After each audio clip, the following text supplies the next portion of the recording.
So, a few years ago, I had a colleague, amazing grades, all the certificates you can imagine, but they got passed over for a promotion. The one who did get promoted, less experienced, lesser grades, but there was something different about them. They had mastered something that my colleague didn't even realize was a skill: emotional intelligence. And now here's the thing: 95% of you must be thinking, I'm emotionally intelligent. But actually, 10 to 15% are the ones who really do have this skill. Now, how many of you use AI? As you can see, most of you are raising your hands. And so, as AI is handling more technical aspects of our lives, EI becomes the key differentiator. EI is what is valued personally and professionally today.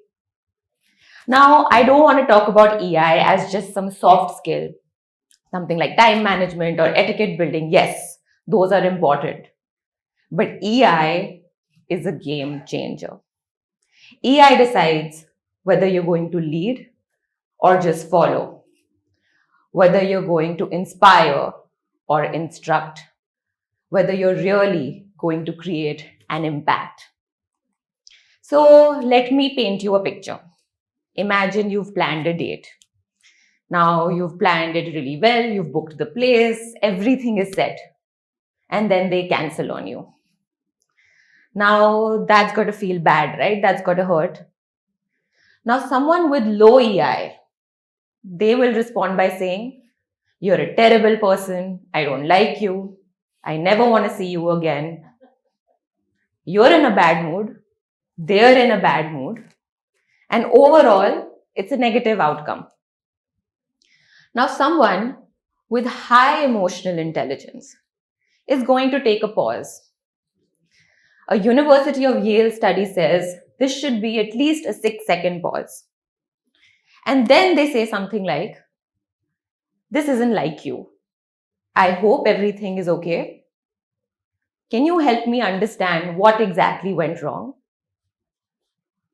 Not only do they end up making themselves feel better when they realize that the other person maybe had a family emergency or they were in some kind of need, they have the opportunity to help.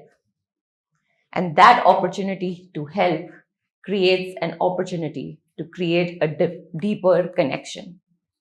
So you see, same pain, same agony, but different choices. The choice to pause. And that decides whether you burn a bridge or you build one. Now, it's not about just creating harmony. 71% of employers say they value EQ. I'm going to use that interchangeably with the EI. They value EQ over IQ. 58% of your success, that's more than half of your success, is dependent on how emotionally intelligent you are. Now think about it. You have access to the world's best doctor. And then you have access to a good doctor who knows how to talk to you, who knows how to explain the problem to you, who's able to maintain a good relationship with you. Most of you will go with the good doctor. 90% of top performers, top achievers, like many of our speakers here today, are emotionally intelligent people. So I really hope that all of you are not just able to become emotionally intelligent for that job or for that promotion, but you understand that what it's really about is making connections. It's creating trust, creating honesty, and having the ability to influence the people around you.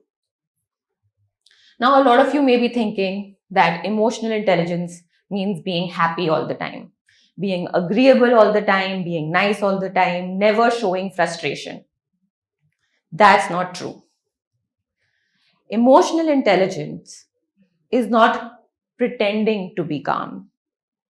It's choosing to be calm. It's something you need to practice every single day. It's not something that anybody is born with.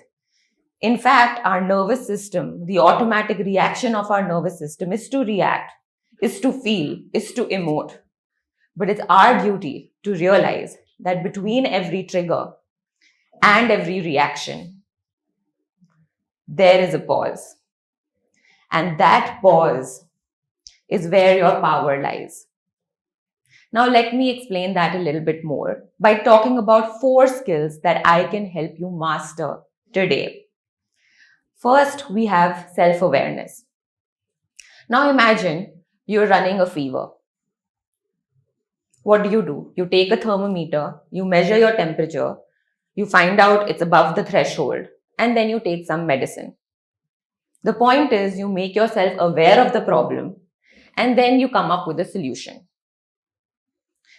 The same with emotional intelligence.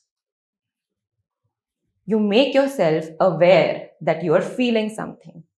If you're not aware that you're reacting, how are you supposed to manage it? Now, let me paint you another picture. Imagine someone criticizes your work. Now, every person on this planet is going to feel defensive. Even the most emotionally intelligent person. But if you take a pause and you tell yourself, hey, I'm feeling defensive, you are able to combat that emotion. You're able to say, that's not a positive emotion.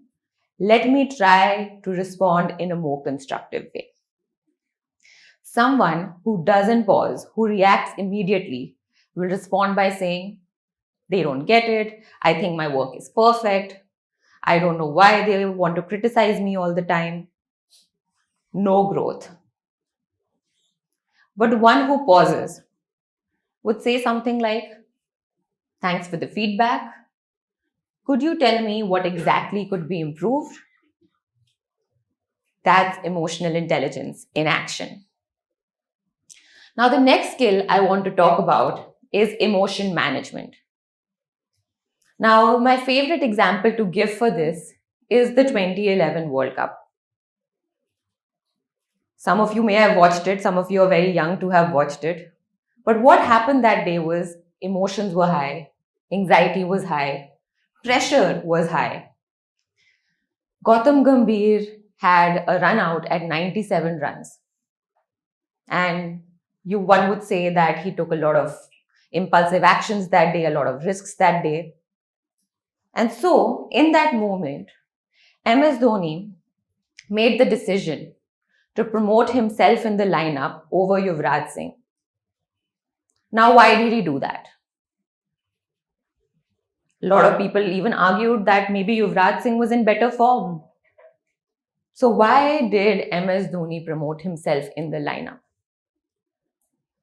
The answer lies in a nickname that we've all given him. I know we call him Mahi, but what else do we call him MS Dhoni that's related to emotional intelligence? Right. And at that moment, we didn't need the best cricketer on the field. We needed Captain Cool. We needed the most emotionally intelligent one, the one who can display emotional mastery under pressure. Now, a lot of cricketers would hold their bats, hurl it on the ground, scream at umpires, but not Dhoni, because while everyone would be tense, he managed to stay grounded. That's emotion management. Knowing your emotions, feeling them, but not letting it hijack your focus. And now many of you will face high pressure situations, breakups, deadlines, exams. But always remember that the one who manages their inner chaos always outperforms the one that just reacts to it. So the next skill I want to talk about is social awareness. Now, social awareness is the understanding that people are different in different groups. Different groups of people have different characteristics. There are regional differences, cultural differences, any kind of demographic differences. So when you go into a room, you step into a room, you read a room, don't just listen to what's being said. Also observe what's not being said. Now, Indra Nooyi, some of you may know who she is, the former CEO of PepsiCo, she didn't just give bonuses to her top performing executives. She actually wrote letters to their parents back in India, praising them for raising such exceptional leaders. Now, why did she do that? Because she realized that for Indians, their core motivation is to make their parents proud. That is social awareness. Understanding what motivates someone beneath the surface. And that's why teams with high social awareness outperform other teams, because they don't just work with people, they understand people. Now, the last skill I want to talk about today is relationship management. This is where your emotional intelligence skills turns into creating those honest, authentic relationships I keep talking about.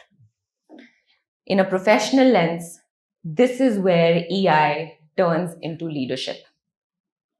Now, Kunal Shah, the founder of Cred, he's built two big, great companies. But he doesn't attribute his success to his marketing skills or to his entrepreneurial vision.